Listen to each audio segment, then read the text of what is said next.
Assalamualaikum warahmatullahi wabarakatuh. A'udzu billahi minasyaitonir rajim. Bismillahirrahmanirrahim. Innal hamdalillah nasta'inuhu wa nastaghfiruhu wa nu'minu bihi wa natawakkalu alayh. Wa na'udzu billahi min shururi anfusina wa min sayyiati a'malina. Man yahdihillahu fala mudilla lahu wa man yudlilhu fala hadiya lahu. Asyhadu an la ilaha illallah wahdahu la syarika lahu. وأشهد أن محمدا عبده ورسوله اللهم صل على سيدنا محمد وعلى آله وصحبه أجمعين وبارك وسلم أما بعد بسم الله الرحمن الرحيم والعصر إن الإنسان لفي خسر إلا الذين آمنوا وعملوا الصالحات وتواصوا بالحق وتواصوا بالصبر صدق الله العظيم وقال رسول الله صلى الله عليه وسلم من سلك طريقا يلتمس فيه علما سهل الله له به طريقا إلى الجنة Waqama qala sallallahu alaihi wasallam. Alhamdulillah, syukur kita kepada Allah Subhanahu wa taala kerana masih lagi diberi kesempatan pada pagi ini untuk kita luangkan masa kita untuk kita sambung kuliah kita, pengajian kita secara online yang berkaitan dengan ilmu hadis, berpandukan kitab Mishkatul Masabih karangan dua imam, iaitu Imam Khatib Tabrizi dan Imam Al-Baghawi rahimahumullah ta'ala. Jadi kita mulakan majlis kita dengan bacaan kita Al-Fatihah.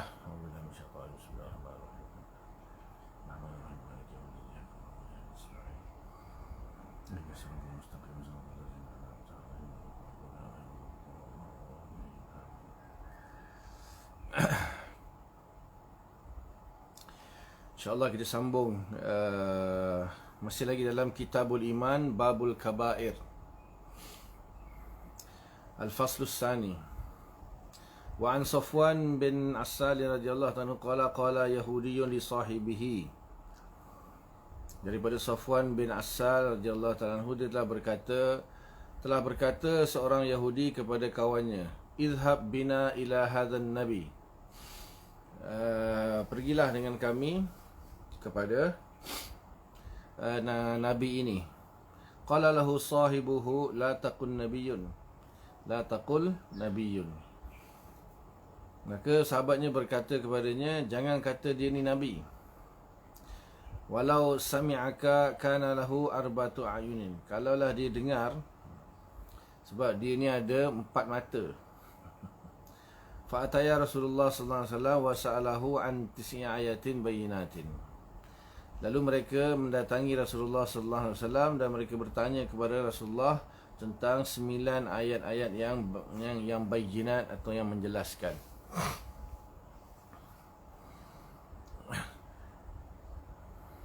Faqala sallallahu alaihi wasallam, maka Nabi SAW bersabda, la tusyriku billahi syai'a, jangan kamu menyekutukan Allah dengan sesuatu. Wala tasriqu, dan janganlah kamu mencuri. Wala taznu, dan janganlah kamu melakukan zina. Wala taqtulun nafsal lati haramallahu illa bil haqq, dan janganlah kamu membunuh seseorang yang mana Allah Ta'ala mengharamkannya melainkan dengan kebenaran. Maksudnya kalau ada hukum seseorang itu dihukumi bunuh, baru boleh bunuh.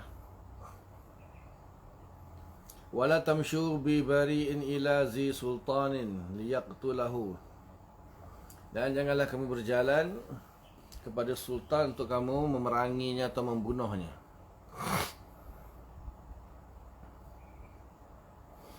Wala tasharu, dan janganlah kamu melakukan sihir. Wala ta'kulur riba, dan janganlah makan riba. Wala taqzifu muhsanatan, dan janganlah menuduh wanita yang menjaga dirinya akan perbuatan zina. Wala tawallau lil firari yawmal zahfi, janganlah kamu lari ketika perang sedang berlangsung.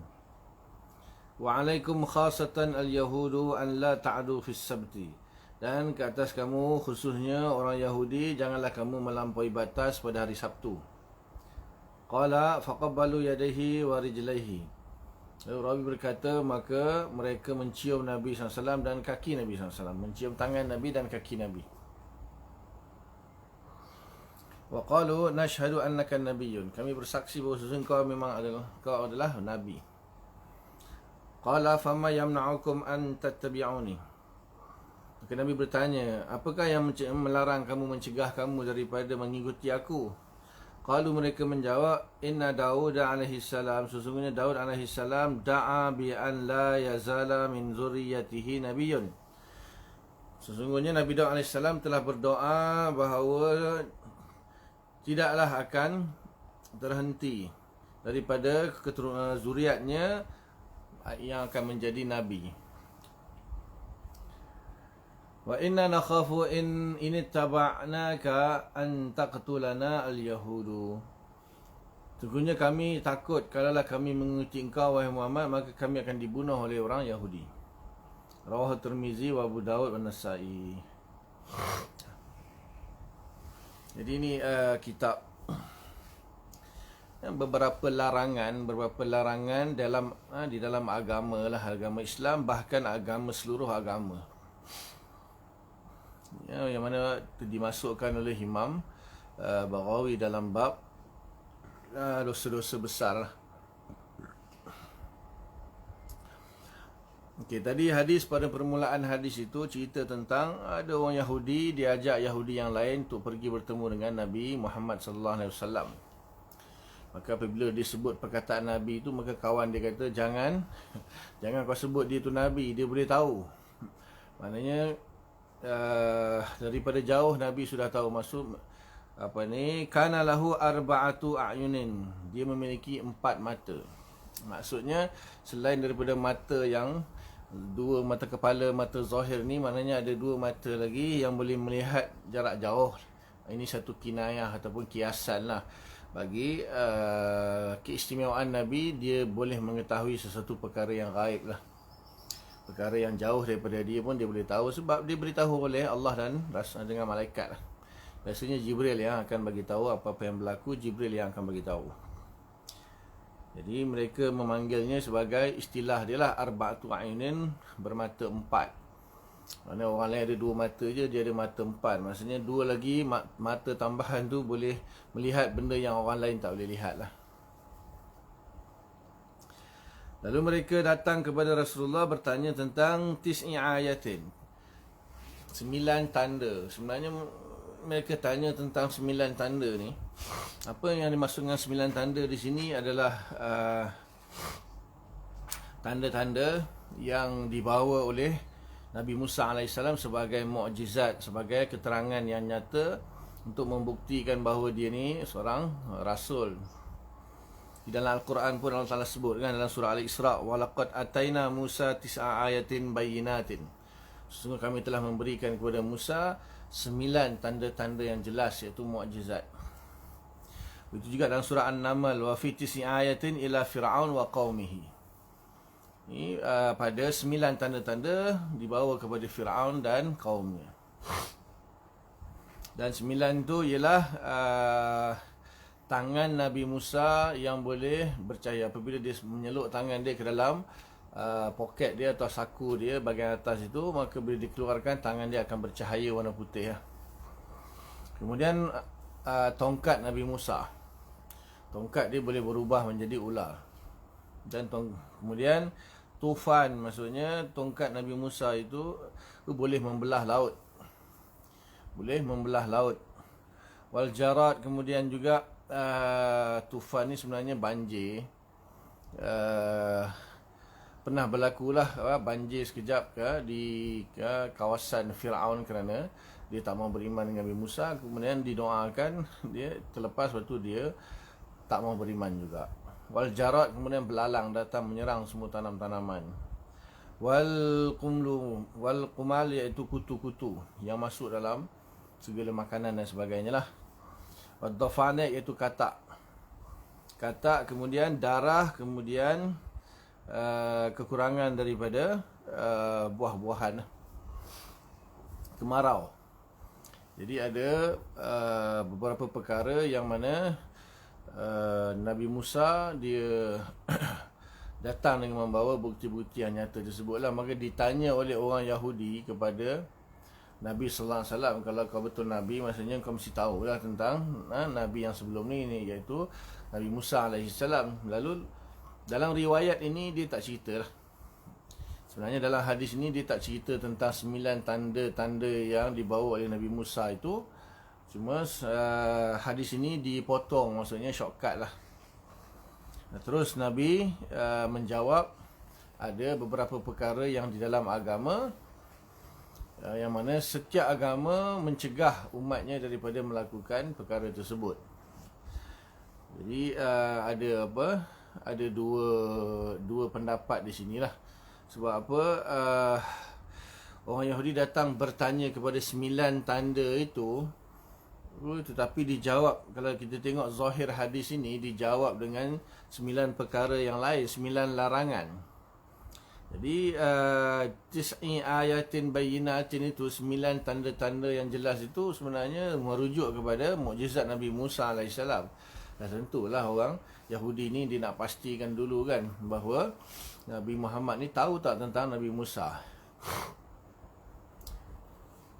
Jadi tetapi di dalam hadis ini dia tak menceritakanlah 9 tanda tersebut, dan Nabi memang tahulah sebab dalam Al-Quran ada menyebut, dalam Al-Quran sendiri ada sebut tentang 9 mukjizat Nabi Musa. Mestilah Nabi tahu, takkan Nabi tak tahu.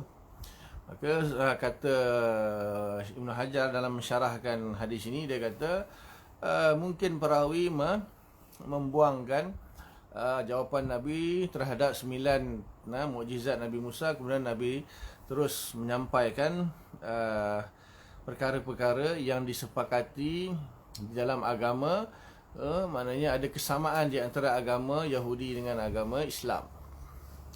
Maka Nabi beritahu la tusyriku bihi syai'a, iaitu jangan mensyirikkan Allah Ta'ala dengan sesuatu. Itu jelaslah semua agama samawi dia panggil.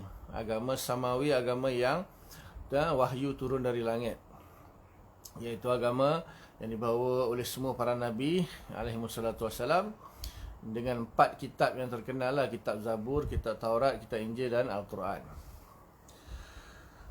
Tapi kalau agama-agama lain semua agama buatan sendirilah, agama ghairus samawi, agama yang direka cipta oleh manusia, itu semua Tuhan dia 2, Tuhan dia 3, Tuhan dia banyaklah. Kalau agama samawi yang sebenar, agama daripada Allah Ta'ala, bermula daripada Nabi Adam sampailah kiamat nanti, semuanya mengesakan Allah Ta'ala, tidak boleh menyekutukan Allah Ta'ala dengan sesuatu yang lain. Wala tasriqu, dan janganlah kamu mencuri, mengambil harta milik orang tu dengan niat untuk memilikinya tanpa pengetahuan orang tu lah. Jadi mencuri ni mana-mana pun, agama pun memang melarang kita mencuri lah. Kecuali ada beberapa situasi itu dibahas dalam kitab-kitab fiqh lah. Wala taznu, dan jangan berzina. Ni mana-mana agama pun melarang umatnya berzina. Kalau yang menyuruh membenarkan itu, mana agama tu batil lah, agama yang batil. Sebab apa? Zina ni dia boleh merosakkan keturunan, campur aduk keturunan. So diatasi dengan perkahwinan lah. Wala taqtulu nafsal lati haramallahu illa bil haq, ini jangan membunuh suatu jiwa yang mana Allah larang untuk membunuh apa saja, binatang ke, baik binatang sekalipun kita tak boleh bunuh, kecuali dalam situasi illa bil haq lah. Illa bil haq contohnya berperang Islam dengan musyrikin misalnya, ataupun dikenakan hukum membunuh kerana membunuh orang, hukum qisas atau hukum rejam kerana orang wanita lelaki dan lelaki yang muhsan berzina dan sebagainya lah. Itu boleh. Itu ketetapan yang ditetapkan oleh syarak sendirilah, hukum bunuh. Kemudian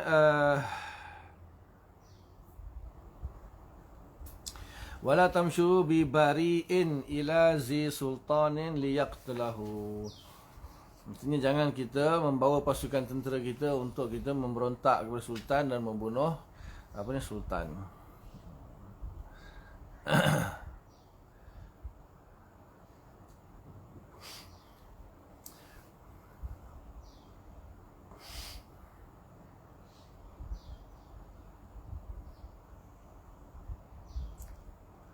Di sini dia bagi tahu wala tarmu ahadan bizambin huwa bari'un minhu Maksudnya sini wala tamshu bi bari'in ila zi sultan liyaqtulah. Maksudnya jangan membawa seseorang yang bebas daripada dosa kepada sultan supaya sultan membunuhnya. Dia bukan makna memberontak dengan sultan di sini. Maknanya wala tamshu bi bari'in, jangan berjalan dengan membawa bari'in, ni makna orang yang bebas daripada dosa. Ila zi sultanin maksudnya kepada penguasa lah, tak kira sultan ke atau mana-mana pihak berkuasa lah. Liyaqtulahu, untuk membunuhnya. Maksudnya jangan kamu menuduh. Maksudnya di sini jangan kamu menuduh seseorang itu dengan suatu dosa yang mana tuduhan itu boleh menyebabkan dia dihukum bunuh lah. Jangan kamu menuduh, bukan bermaksudnya pergi memerangi sultan, itu pun tak boleh jugalah. Cuma di sini yang maksud hadis dia wala tamshu bi bari'in. Bi bari'in tu maksudnya dengan membawa orang yang bebas dari dosa lah. Maksudnya jangan kamu menuduh seseorang yang bebas daripada dosa, daripada melakukan sesuatu perkara yang boleh liyaqtulahu, menyebabkan dia akan dibunuh oleh zi sultan, maknanya yang memiliki kuasa lah, tak mana-mana pihak berkuasa. Maksudnya jangan kamu memfitnah seseorang yang dia ni bebas daripada fitnah tersebut, semata-mata kamu ingin melaksanakan hukuman kepada dia lah, mana tuduhan palsu lah. Tuduhan palsu kepada orang yang tidak bersalah, supaya dia dihukumi dengan hukum bunuh. Kemudian wala tasharu, iaitu janganlah kamu mengamalkan sihir. Sihir memang dosa besar lah. Wala ta'kulur riba, dan janganlah kamu makan riba. Riba ni jelaslah, riba ni antara dosa besar yang mana Allah Ta'ala berfirman dalam Al-Quran bahawa aku isytiharkan perang terhadap orang yang mengamalkan riba. Kemudian wala taqzifu muhsanatan, janganlah kamu menuduh wanita yang suci. Maksudnya wanita yang muhsan, yang menjaga dirinya, yang sudah kahwin. Maknanya apabila dia dah kahwin tu, maknanya dia menjaga diri dia lah daripada dia terjebak dalam maksiat zina. Pasal apa? Dia ada suami. Orang yang ada suami maknanya ketika syahwat dia timbul, maka dia boleh melampiaskan syahwatnya secara halal dengan suami dia. Maka janganlah kamu tuduh dia melakukan zina dengan orang lain. Dan sekiranya kamu betul-betul melihat dengan ada 4 orang saksi baru boleh lah. Kalau tak ada 4 orang saksi, tak boleh.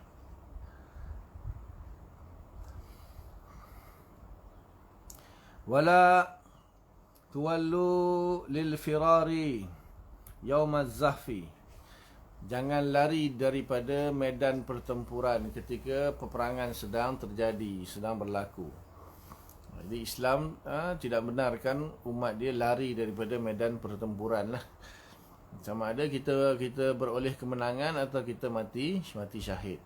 Kecuali kalau berundur ke belakang untuk menyusun strategi, itu boleh lah. Maksudnya lari terus meninggalkan medan peperangan kerana takut, itu tak boleh, tak dibenarkan. Wa alaikum khasatan al-yahud, ke atas kamu wahai orang Yahudi ada satu kekhususan, iaitu Nabi kata Allah ta'tadu fi sabti, jangan kamu melampaui batas pada hari Sabtu. Sebab hari Sabtu ni hari kebesaran orang Yahudi lah, seperti mana kita hari Jumaat kan. So hari Jumaat kita dilarang untuk berjual beli ketika azan Jumaat dan sebagainya. Bagi orang Yahudi ni, dia hari Sabtu dia kena pergi melaksanakan ibadah dia.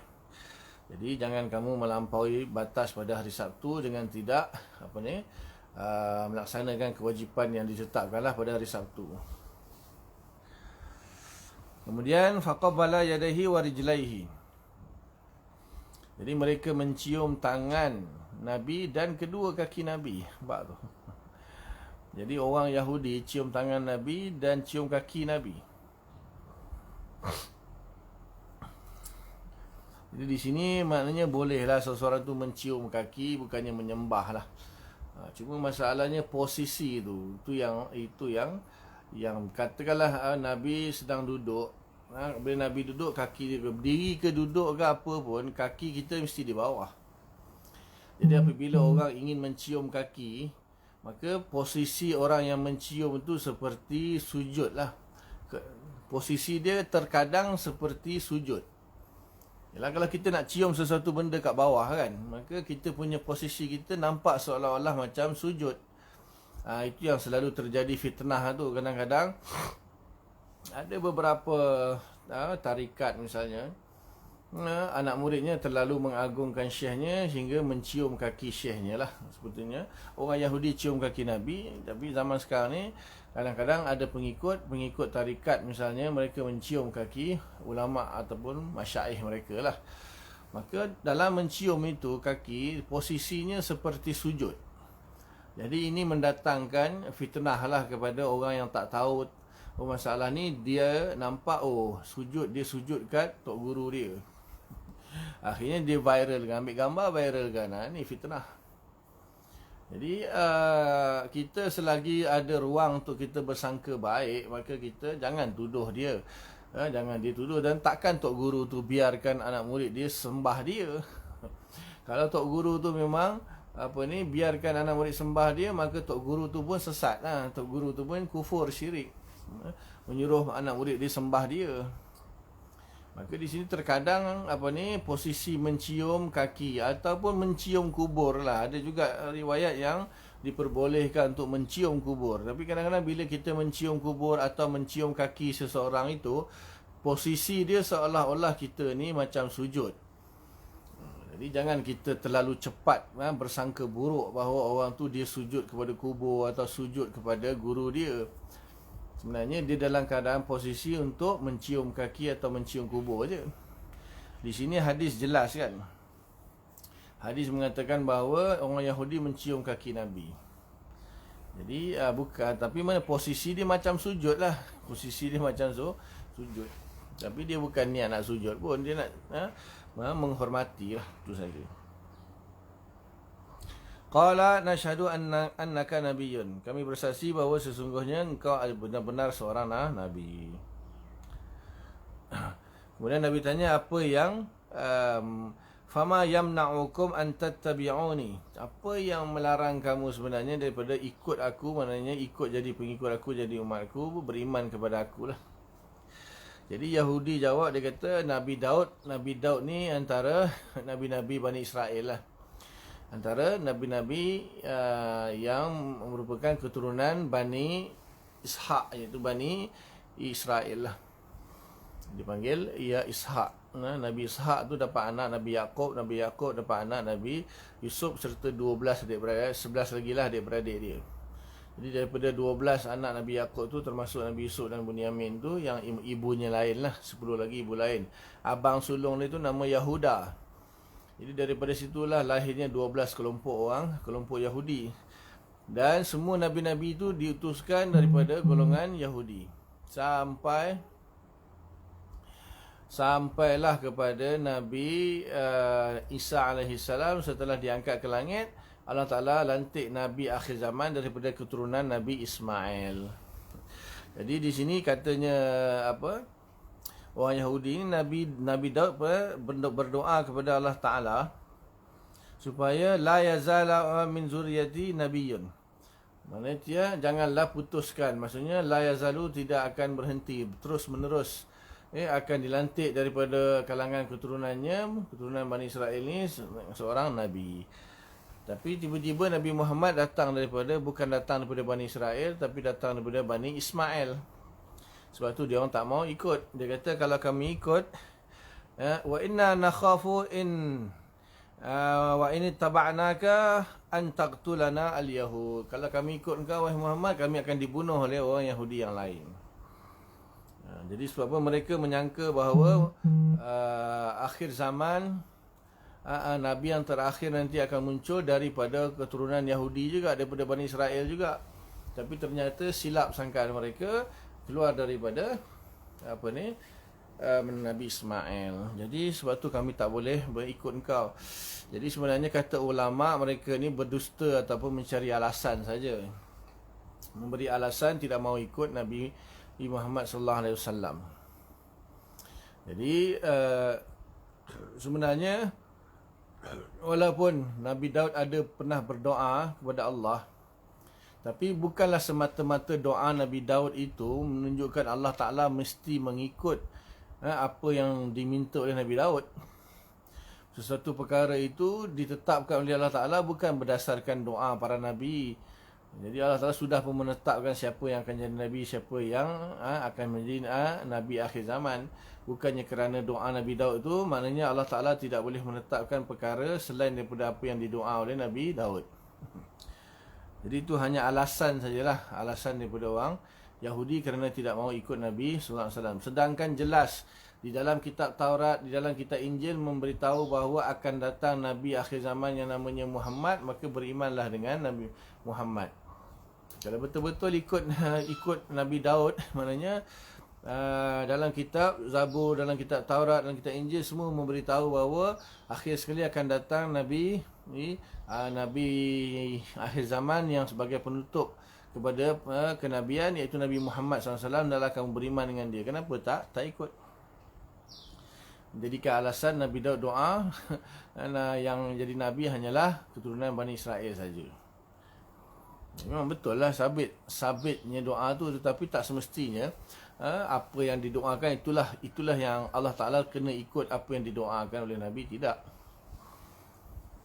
Jadi Nabi Daud sendiri tahu dalam Quran, dalam Zabur, Nabi Musa dalam Taurat, Nabi Isa dalam Injil mengetahui akan munculnya Nabi Muhammad SAW, dan semua kena beriman dengan Nabi Muhammad SAW bila dia muncul. Itu alasan lah yang diberikan oleh orang Yahudi kerana tak mau ikut Nabi sebenarnya. Kemudian hadis yang seterusnya, An Anas radhiyallahu taala anhu qala Rasulullah sallallahu alaihi wasallam, salasatun min aslil iman. Ada 3 perkara yang merupakan asal bagi iman itu, asas bagi iman lah. Al-kafu amman qala la ilaha illallah wa la tukaffirhu bi dzambin wa la tukhrijhu minal islam bi amalin.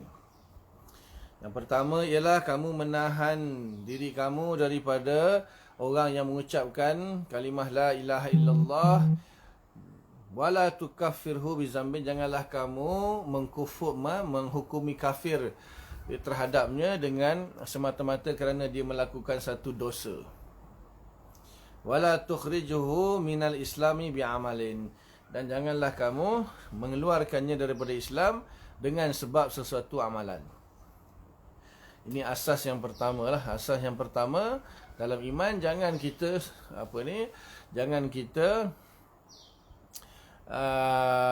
jangan kita mengeluarkan orang daripada Islam lah. Maksudnya di sini kita mengkafirkan. Maksudnya mengkafirkan itu mengeluarkan seseorang tu daripada keimanan, sebab iman lawan dia kufur. Iman lawan dia kufur. Jadi apabila seseorang itu mengucapkan la ilaha illallah, maka janganlah kita kafirkan dia. Jelas di sini Nabi kata jangan kafirkan dia dan jangan keluarkan dia daripada Islam.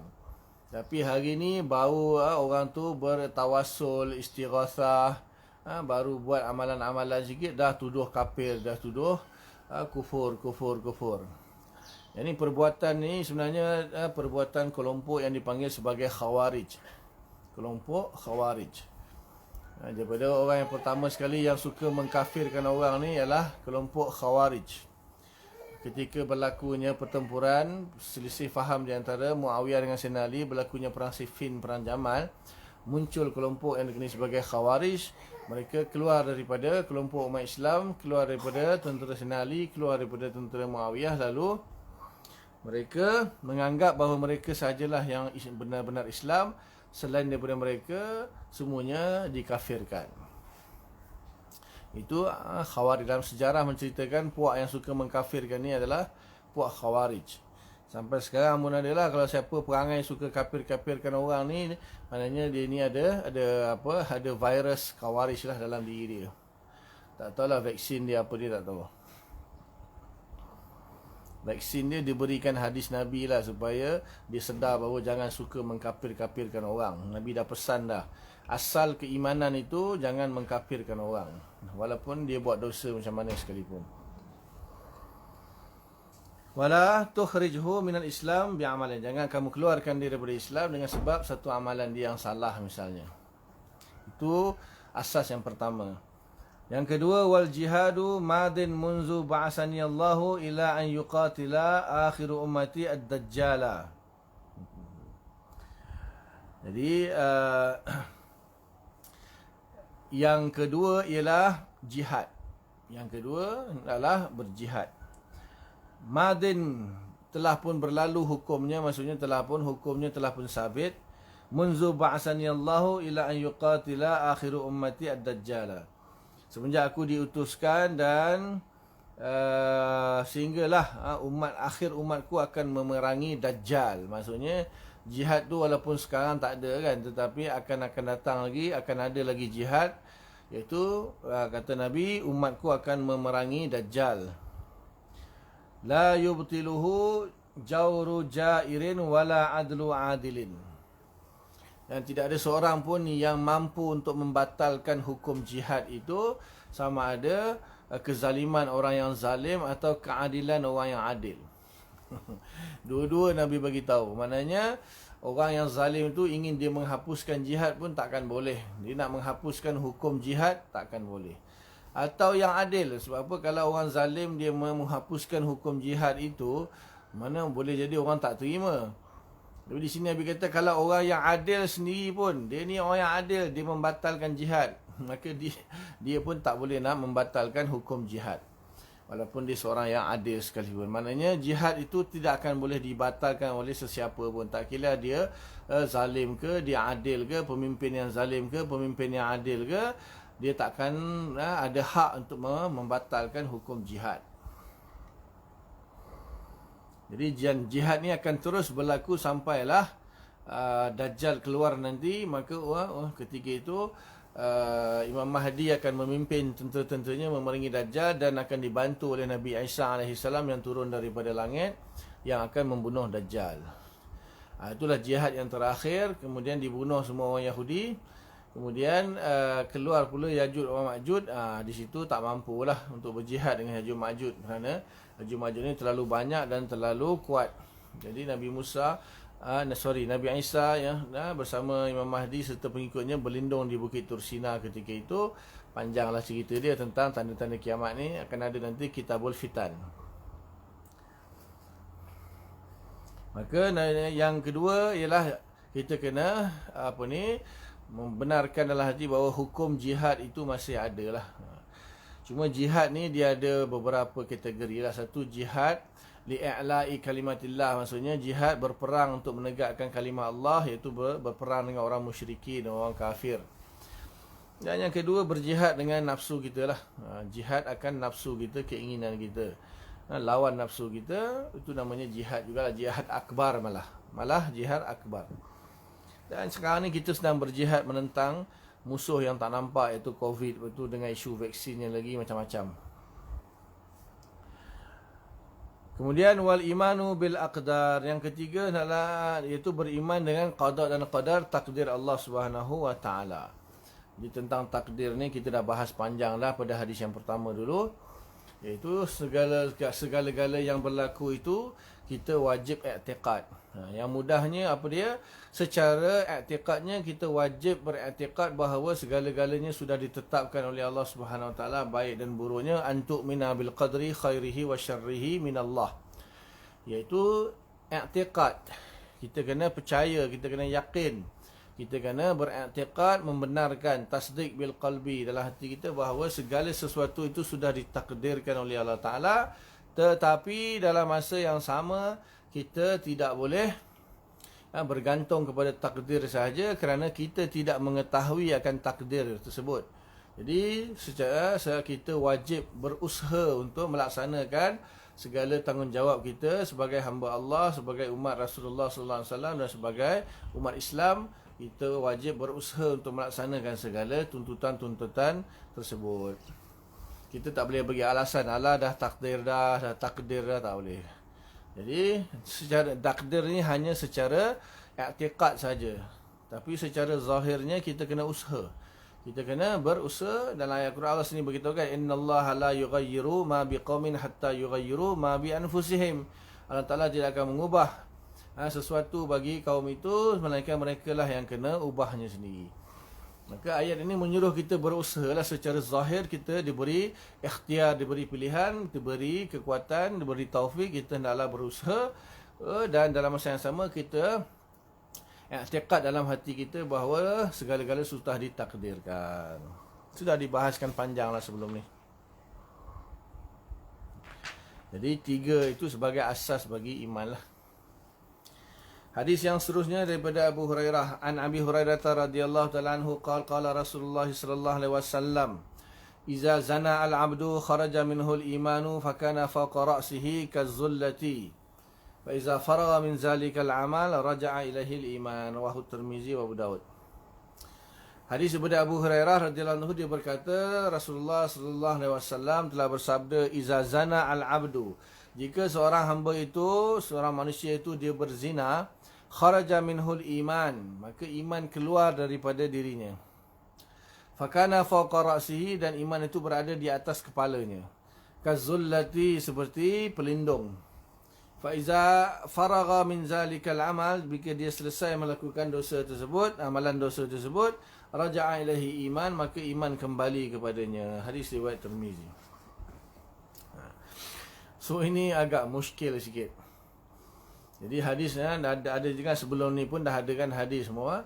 Apa ni, bukan saja orang yang berzina, bahkan orang yang merompak, orang yang minum arak, orang yang membunuh dan sebagainya, dia tidak dikatakan beriman ketika dia sedang melakukan maksiat atau dosa tersebut. Jadi di sini dikatakan seolah-olah iman itu keluar dan berada di atas kepalanya. Iman itu duduk atas kepalanya seolah-olah seperti satu pelindung, satu macam payung lah kan. Duduk kat atas kepala kita. Ataupun apa sajalah benda-benda yang tak berada di atas kepala sebagai pelindung tu, dia bagi contoh lah. Jadi adakah benar-benar iman itu keluar? Jadi di sini pembahasan dia sudah pun berlalu sebenarnya hakikat keimanan itu. Tapi kita ulang baliklah sikit ringkasnya, iaitu sekarang ni kembali kepada apakah itu iman. Apakah itu iman? Okay, sekarang ni ada dua lah, sama ada iman itu benda yang berjisim atau iman itu hanyalah a'rad ataupun sifat sahaja. Tapi jelas di sini ulama sepakat bahawa iman itu adalah a'rad, iman itu adalah a'rad ataupun sifat, dia bukan jisim. Ini apa yang kita hukumi di alam nyata lah, di alam dunia ni. Tapi berkemungkinan di alam alam ghaib, maknanya alam satu lagi lah, alam ghaib, mungkin dia ada dia punya kaifiat dia tu sendirilah. Setakat ni bila kita tengok lah orang buat zina ke, orang buat maksiat ke, mana nampak iman dia terkeluar atas kepala dia kan. Tak ada salah kalau misalnya lah, kalau kita terlihat lah kan ada orang buat maksiat, atau kita sendiri pernah buat maksiat, na'udzubillah, maknanya ketika buat maksiat tiba-tiba iman terkeluar duduk atas kepala kita. Kita pun tak nampak. Ataupun kalau kita tengok orang buat maksiat pun misalnya ternampak, kita tak nampak pun atas kepala dia ada iman. Kan, mana secara alam nyata ni, alam muluk, alam zahir, alam dunia ni, kita tak nampak pun perkara tu terjadi. Bila orang buat maksiat, iman terkeluar pada diri dia. Dan masa tu kalaulah dia mati ketika itu, mati kufur lah, sebab iman keluar pada diri dia, iman keluar daripada hati dia. Jadi pemahaman hadis ini kembali kepada apa yang kita maksudkan dengan iman tu. Kalau iman itu adalah a'rad ataupun sifat, maka dia takkan boleh meninggalkan dia punya jisim dia, mahal dia, tempat dia. Sebab sifat tidak boleh berdiri sendiri tanpa zat, tanpa mahal. Jadi yang dimaksudkan di sini mungkin di alam gaib lah. Maksudnya di alam gaib, sebab apa? Iman itu adakah a'rad bagi jasad ke, a'rad bagi roh, sifat bagi jasad ke, sifat bagi roh. Jadi setengah ulama mengatakan bahawa iman ini adalah a'rad bagi roh. Dia bukan a'rad bagi jasad. A'rad ni sifat lah, sifat bagi roh, bukan sifat bagi jasad. Dan iman bukan jisim. Iman ni bukanlah jisim, dia adalah a'rad. Cuma ulama berbeza pandangan, adakah arat iman itu arat yang wujudi atau arat yang i'tibari. Kerana biasanya arat itu dia adalah wujudi, tapi terkadang disebut juga benda i'tibari sebagai arat. Maksudnya di sini antara dua saja khilaf yang setakat ni yang saya tahu, adakah iman itu arat yang wujudi, itu kaifiat, ataupun iman itu arat yang i'tibari, iaitu infial dia panggil. Infial. Jadi adakah iman itu kaifiat atau iman itu infial? Masuk di bawah kategori arat kaifiat atau masuk di bawah kategori arat infial? Arat infial ni arat nisbi lah, arat nisbi yang dinisbahkan kepada sesuatu pekerjaan hati. Dan kalau arat kaifiat tu dia ghairu nisbi dan dia wujudi. Menurut mutakallimin dia wujudi. Kalau infial tu dia amrun i'tibari, dia bukan benda yang wujudi. Jadi ada khilaf. Adakah iman itu arat kaifiat yang wujudi ataupun arat i'tibari yang merupakan infiali dipanggil. Infial. Walau bagaimanapun sama kalau kita ambil pendapat yang mengatakan iman itu dia wujudi, arat dia arat kaifiat yang wujudi, ataupun kita ambil pendapat mengatakan arat itu dia iman itu dia arat nisbi, arat infial yang mana dia bukan wujudi, dia hanyalah amrun i'tibari sahaja. Kedua-duanya arat tidak akan meninggalkan ma'rud ataupun tidak akan meninggalkan jisim. Arat tidak boleh berpisah daripada jisim. Maksudnya arat tidak boleh berdiri sendiri tanpa mahal, tanpa jisim, tanpa tempat. Jadi arat itu memerlukan jisim untuk tempat dia berada. Sebab dia tidak boleh berdiri dengan sendirinya. Sifat dengan arat ni tidak boleh berdiri dengan sendirinya. Mustahil dia boleh terkeluar di atas kepala tu. Jadi seolah dia sebagai satu arat yang terpisah daripada dia punya mahal dia ataupun jisim dia, iaitu roh, yang merupakan kita kata roh ni jisim latif. Menurut ulama roh ni jisim juga tapi jisim latif. Kalau kita badan kita jisim kasif dia panggil. Ini dalam bab akidah lah. Jadi muskil lah macam mana kita nak memahami bahawa iman terkeluar daripada duduk atas kepala, macam bayang-bayang di atas tu, macam seolah-olah payung atau benda di atas kepala lah. Jadi sama ada kalau kita kata mungkin dia boleh terjadi di alam gaib lah. Ada sesuatu yang kelihatan terkeluar daripada jasad dia berada di atas kepala di alam gaib. Kalau di alam nyata, dalam dunia ni kita tak nampak pun, orang manusia tak nampak pun iman dia keluar kan, duduk atas kepala dia. Jadi ada yang mengatakan bahawa maksud iman tu terkeluar tu di sini dia kata wa huwa awwalu sahabatun tazillul arda aw fihi isyaratun ila annahu wa in khalafa hukmul iman fa innahu tahta zillihi la yazulu anhu hukmuhu wa la yartafi'u anhu ismuhu. Satu kinayah sajalah, satu kiasan saja yang menunjukkan bahawa ketika tu iman dia seolah-olah dia tu tidak beriman lah. Sebab orang yang beriman ini dia tahu melakukan zina tu kan berdosa, mencuri itu berdosa. Di sini dia cerita pasal berzina lah. Jadi perbuatan zina tu perbuatan yang berdosa. Jadi orang beriman tidak akan melakukan perkara yang berdosa. Jadi kalau dia lakukan juga seolah-olah iman tu terkeluar daripada diri dia, bighadin nazar lah, ataupun tanpa kita memandang kepada iman itu arat wujudi ke arat i'tibari ke, macam mana arat boleh meninggalkan ma'rud dia ataupun mahal dia tu, itu kita bighadin nazar lah, kata qat'un nazar, kita tak memandang benda itu. Di sini hanyalah kiasan bagi seolah-olah orang yang berzina itu seolah-olah dia tak beriman, seolah-olah sahaja. Kerana orang yang betul-betul beriman dia tidak akan melakukan dosa zina, dosa besar. Zina ni dosa besar. Maknanya termasuk makna iman tu kan ialah tasdiq bil qalbi bima jaa bihin nabi sallallahu alaihi wasallam bima ulima min ad-din bid darurah. Makna iman itu membenarkan dalam hati terhadap perkara-perkara yang dibawa oleh Nabi sallallahu alaihi wasallam yang mana diketahui dalam agama secara daruri. Jadi Nabi kata zina itu haram. Jangan melakukan zina kerana zina itu haram. Jadi apabila dia melakukan zina, mana pergi tasdik dia tu? Mana pergi tasdik dia membenarkan apa yang Nabi kata, iaitu zina itu haram dan jangan kamu melakukan zina. So ketika dia melakukan zina tu, mana pergi tasdiknya tu? Jadi seolah-olah tasdik itu terkeluar balik. Tasdik itu terkeluar. Maknanya tak sesuai lah perbuatan dengan pembenaran hati dia tu. Tu dikatakan iman terkeluar tu. Itu kiasan bagi iman tu terkeluar sekejap. Jadi tasdik tu seolah-olah tak ada ketika itu. Jadi setelah dia kata setelah itu kembali semula iman kepada dia. Fa iza faragha min zalikal amal raja'a ilaihi iman. Jika dia selesai melakukan dosa tadi, maka iman kembali semula dalam.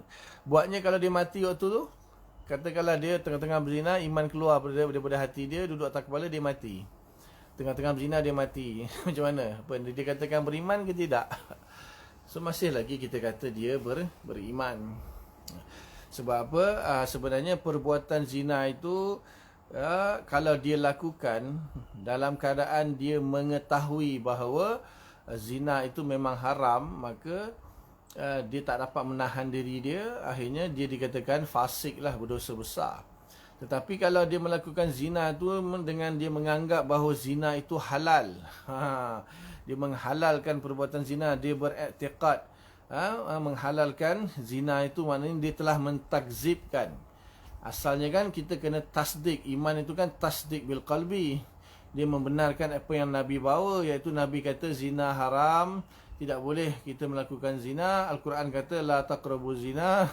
Tapi dia takzib, dia mendustakan Al-Quran dan mendustakan Nabi. Dia kata tak, zina halal, boleh je zina. Itu memang kufur lah. Itu memang terkeluar terus iman dia. Maknanya dia kufur. Tapi kalau dia masih menganggap zina itu haram, tapi dia tak boleh nak melawan nafsu dia, akhirnya dia berbuat zina juga, maka di situ taklah dikatakan dia terkeluar daripada Islam, terkeluar daripada iman, tetapi hampir-hampir keluar lah. Iman tu terkeluar sekejap atas kepala dia. Sama ada secara zahirnya kita ambil makna hadis ini, iaitu mungkin berlaku ketika di alam ghaib lah. Maksudnya antara iman dengan roh tu tercabut sekejap. Mungkinlah, seperti alam roh lah, kita tak nampak kan. Kita alam muluk ni kita tak nampak. Roh kita sendiri pun kita tak nampak. Dan mungkin berlaku di alam ghaib itu, iman tu tercabut daripada roh tu sekejap. Mungkin, wallahu alam. Tetapi di alam nyata ni kita tak nampak lah benda tu berlaku.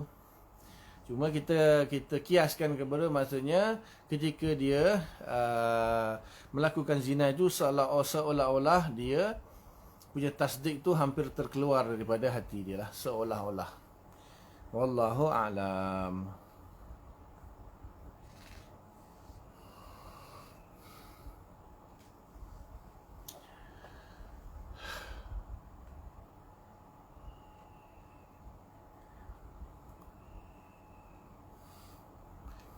Ataupun suatu dipanggil amaran lah kepada kita bahawa jangan kita melakukan zina, kerana kalau kita melakukan zina, iman akan terkeluar daripada hati kita. Mungkin satu amaran lah yang dibuat supaya orang tu takut untuk melakukan zina pun boleh jadi jugalah. Al-Faslus Salis, fasal yang ketiga, an Muazin radhiyallahu ta'ala qala awsani Rasulullah sallallahu alaihi wasallam bi 10 kalimatin. Rasulullah sallallahu alaihi wasallam telah mewasiati aku dengan 10 kalimat, 10 perkataan atau 10 perkara lah. Qala la tusyrik billahi syai'a wa in qutilta wa hurriqta. Janganlah sekali-kali kamu mensyirikkan Allah Ta'ala, jangan kamu menyengutukan Allah Ta'ala dengan sesuatu, walaupun kamu akan dibunuh dan kamu akan dibakar hidup-hidup. Wala ta'uqqanna walidayka wa in amaraka an takhruja min ahlika wa malika. Janganlah kamu menderhakai kedua ibu bapa kamu, walaupun kedua-duanya memerintahkan kamu untuk meninggalkan isteri kamu dan harta kamu. Jangan derhaka kepada kedua ibu bapa walaupun kamu ini bagi lelaki ini buat lelaki. Janganlah kamu derhaka kepada kedua ibu bapa kamu walaupun dia menyuruh kamu, kedua-dua ibu bapa kamu menyuruh kamu berpisah dengan isteri kamu dengan harta kamu. Tetapi di sini tengok dia punya keadaan dia. Kalau apa yang disuruh oleh mak ayah itu dia tidak munasabah. Tidak munasabah, maksudnya benda tu tidak bertentangan dengan syariat. Maksudnya apa yang kita lakukan tu tak bertentangan dengan syariat, tetapi apa yang mak ayah suruh itu berkemungkinan perkara itu bertentangan dengan syariat itu, maka itu boleh dipertimbangkan lagi lah. Maksudnya kalau mak ayah tu suruh kita ceraikan isteri kita disebabkan dengan maslahat syariat, maka itu wajiblah kita ikut. Tapi kalau tak pasal-pasal kan, mak ayah kita tanpa sebab yang kukuh dia suruh kita ceraikan isteri kita. Nah, dalam keadaan kalau kita ceraikan, habis itu kalau ada anak sampai 10 orang misalnya, orang tu ada anak sampai 10 orang, 5 orang, 7 orang, habis tiba-tiba mak ayah geram dengan isteri suruh ceraikan. Takkan maknanya akan mendatangkan mudarat yang lebih besar lagi kalau kita ceraikan misalnya. Itu perlu boleh dipertimbangkan lah. Taklah terus kita dikatakan menderhakai kedua ibu bapa kita. Dia di sini maksudnya kalaulah mak ayah kita suruh ceraikan isteri itu memang ada maslahat agama di situ, maka kita wajib taat lah walaupun kita sayang dengan isteri kan. Tapi bawa bincang tu lah, benda ni bukanlah qat'i. Kita kata benda perkara ni boleh dibawa bincang. Sebab apa? Tengoklah sebab apa dia suruh kita ceraikan isteri kita tu kan. Ni kalau sebab yang tidak munasabah, maka tak wajiblah kita taat. Jadi dengan apa, dengan sekiranya ada kemunasabahannya, maka bolehlah kita ceraikan. Tapi kalau tak munasabah punya sebab, bahkan benda itu akan datangkan lebih mudarat yang lebih besar, jadi tak adalah kita wajib kita taat. Benda tu dibincangkan lah, boleh dibincangkan di mahkamah. Wala tatrukanna salatan maktubatan muta'ammidan, dan janganlah kamu tinggalkan solat fardu dengan sengaja. Fa inna man taraka salatan maktubatan muta'ammidan faqad bari'at minhu zimmatullah. Sesungguhnya orang yang meninggalkan solat fardu dengan sengaja, maka sesungguhnya Allah Ta'ala berlepas diri daripadanya. Jadi kalau Allah Ta'ala dah, ini simbolik je lah. Simbolik Allah Ta'ala berlepas diri dengannya, maksudnya tak ada siapa yang akan bantu dia lah. Orang kafir pun kan, kalau kita kata Allah Ta'ala lepas diri, Allah tak bagi rezeki ke, tak bagi apa ke, orang kafir banyak aja kan dapat rezeki. Maksudnya di sini, di akhirat lah kot. Di akhirat, nanti dia tidak akan ada jaminan daripada Allah Subhanahu Wa Ta'ala. Mungkin dia akan masuk neraka lah. Sebab apa? Sengaja meninggalkan. Bahaya orang meninggalkan solat dengan sengaja ni bahaya, kerana dia seolah-olah dia menganggap solat tu tak wajib. Jadi muta'ammidan, apa maksud muta'ammidan di sini? Maknanya sengaja. Sengaja. Jadi apa sebab dia tak nak solat? Sengaja tak nak solat. Sama dia menganggap solat itu tidak wajib. Ini kafir. Ini bahaya. Kalau dia menganggap solat itu tak wajib, maka ini bahaya. Cuma kalau dia menganggap solat itu masih wajib lagi buat dia, tapi dia tak buat juga dengan sengaja, apa lagi alasan dia? Kenapa? Kalau dia malas tapi itulah ulama kata kalau kerana dia malas tu masih lagi tak kafir lah, maksudnya dia dianggap fasik, dosa besar, dan dia wajib qada lah. Tapi takut-takut muta'amidan ni dia tinggalkan saja, dia malas main sebab apa? Tu kan yang wajib pun. Sudah, itu bahaya tu boleh jatuh kafir tu. Jadi kalau jatuh kafir habis lah. Wala tashribannal khamra fa innahu ra'su kulli fahishatin. Dan janganlah kamu minum arak, kerana sesungguhnya minum arak itu adalah punca, pangkal, ibu segala kejahatan, segala kekejian. Jadi sebab apa? Walaupun pada zahirnya minum arak tu bukan kacau orang pun kan. Minum arak seorang-seorang dia je minum. Tapi masalahnya bila dia dah mabuk. Bila orang tu dah mabuk, dia hilang akal lah. Bila dia mabuk, hilang akal. Jadi bila hilang akal, dia nak zina dengan orang ke, dia nak rogol orang ke, dia nak bunuh orang ke, Apa dia buat pun dia tak ingat dah. Itu punca segala kejahatan arak ni. Ketika dia sudah hilang akal, macam-macam dia buat. Silat-silat orang pun dia boleh bunuh. Silat-silat keluarga sendiri pun dia boleh bunuh. Dalam mabuk, orang mabuk ni hilang akal kan. Dalam hadis Nabi yang lalu kita dah belajar kan, Nabi kata je, kalau orang tu dia mabuk, silat-silat dia boleh bunuh ibnu ammihi, iaitu boleh bunuh sepupu dia sendiri. Dia tak kenal lah pasal apa dah mabuk. Wa iyyaka wal ma'siyah, takutlah kamu akan berbuat maksiat. Fa inna fi ma'siyati halla sakhatullah. Kerana pada maksiat itu akan membuka kemurkaan Allah Subhanahu Wa Taala. Jadi di situlah apabila kita banyak buat maksiat di situ akan menyebabkan kemurkaan Allah tu akan kena kepada kita lah. Kalau secara peribadi, secara kelompok. Ini lah tengah Covid tak habis-habis ni, mungkin itulah sebabnya. Sebab banyak sangat berlaku maksiat di dunia ni dan orang yang bertanggungjawab pun tak mau membenteras maksiat, malah bersubahat dengan maksiat. Berkemungkinan lah akhirnya bala lah ni, satu dunia bala sekarang ni. Sebab apa? Kalau berlaku banyak kematian tu kerana zina terlalu banyak, maksiat terlalu banyak, zina terlalu banyak, akan berlaku banyak kematian. Itu memang azab daripada Allah Ta'ala lah. Ya, maknanya melakukan maksiat itu akan mengundang kemurkaan Allah Ta'ala. Wa iyyaka wal firara min zahfi, dan takutlah kamu daripada lari daripada medan pertempuran, daripada medan peperangan. Ini dah disebut sebelum ni lah. Wa in halakan nasu, walaupun semuanya dah mati. Maknanya tinggal kita seorang je, semua orang dah, semua teman-teman kita, semua rakan-rakan seperjuangan semua dah mati, tinggal kita seorang. Jangan lari, biar mati syahid tak apa. Ni dalam ini maknanya sama ada kita menang atau kita mati syahid. Wa iza asaban nasu mautun wa anta fihim fasbut. Dan jika semua manusia sudah pun mati dan kamu masih di situ, maka tetap teguhlah, jangan lari. Wa anfiq ala iyalika min taulika.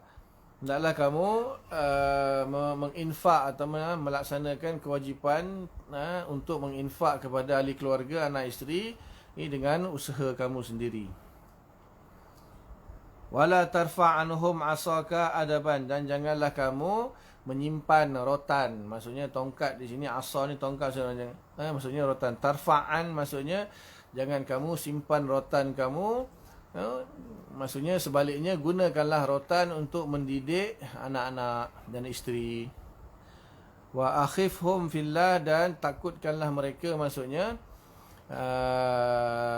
ajarkanlah mereka supaya takut kepada Allah, dan kamu takutkanlah mereka akan perkara-perkara yang Allah Ta'ala perintahkan. Maksudnya kalau dia tak semayang, kita rotan kan. Kita di samping kita kata dia meninggalkan semayang tu boleh mendatangkan kemurkaan Allah, akan diseksa di neraka.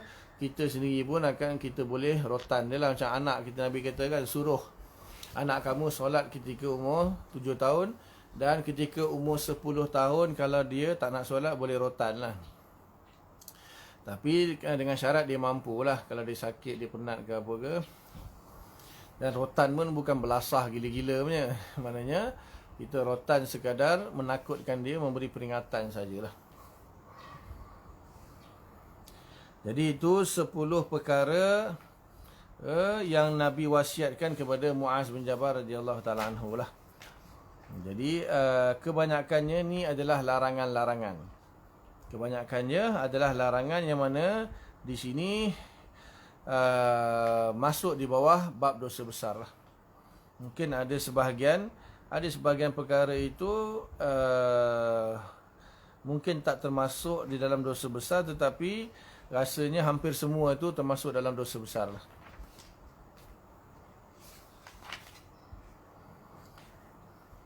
Kemudian hadis yang terakhir insya-Allah dalam bab ni, an Huzaifah radhiyallahu ta'ala anhu qala innama an-nifaqa kana ala ahdi Rasulillah sallallahu alaihi wasallam fa ammal yaum fa innama huwal kufru wal iman. Sesungguhnya kemunafikan itu hanya ada pada zaman Nabi sallallahu alaihi wasallam. Adapun pada hari ini hanya saja antara dua saja, iaitu kekufuran dan keimanan. Hadis riwayat Imam Bukhari dan juga Ibnu Abi Hatim.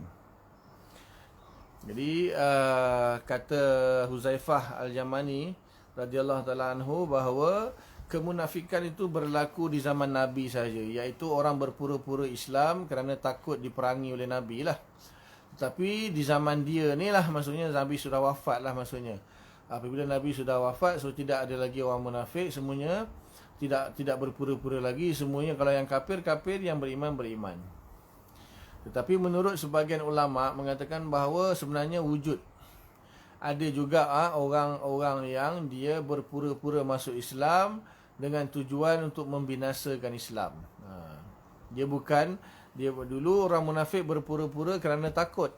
Dia berpura-pura masuk Islam sebab dia takut diperangi oleh Nabi lah.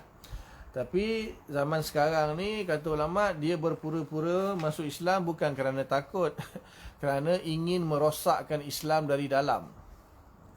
Ini yang bahaya ni. Maknanya dia boleh syahadah, semayang, puasa, semua sebiji lah macam orang Islam. Tetapi sebenarnya ada agenda dia. Ada agenda dia yang dia nak secara tersembunyi lah, dia nak merosakkan Islam daripada dalam. Ini banyak berlaku pada mana-mana zaman pun. Ketika zaman Sayyidina Osman kan, Abdullah bin Sabah tu.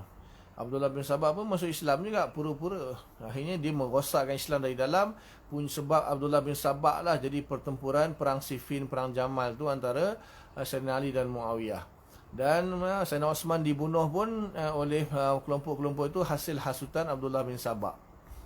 Jadi memang ada lah sebenarnya, kata ulama. Maksudnya yang dimaksudkan, nifak yang dimaksudkan oleh Huzaifah ni ialah nifak kerana takut lah. Maksudnya dia beriman kerana takut akan diperangi. Tetapi zaman sekarang ni nifak dah lain dah.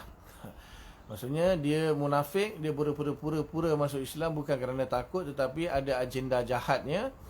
Dia nak merosakkan Islam daripada dalam. Banyak berlaku di Palestin, di mana-mana orang berpura-pura masuk Islam, jadi imam dan sebagainya. Lepas tu, lepas 20 tahun dia declare, kata sebenarnya aku bukan Islam pun, aku pura-pura je masuk Islam. Tujuannya nak merosakkan semayang kamu. Jadi imam 20 tahun berlaku di Palestin. Jadi bahayalah orang macam ni, lagi bahaya itu yang kadang-kadang ada orang masuk Islam ni, tapi kita tak bolehlah tuduh dia. Kita tak tahu kan. Jadi mudah-mudahan Allah Ta'ala melindungi kita lah daripada ni. Tapi kalau takdir nak terjadi sesuatu, memang akan jadi jugalah, buat macam mana kan.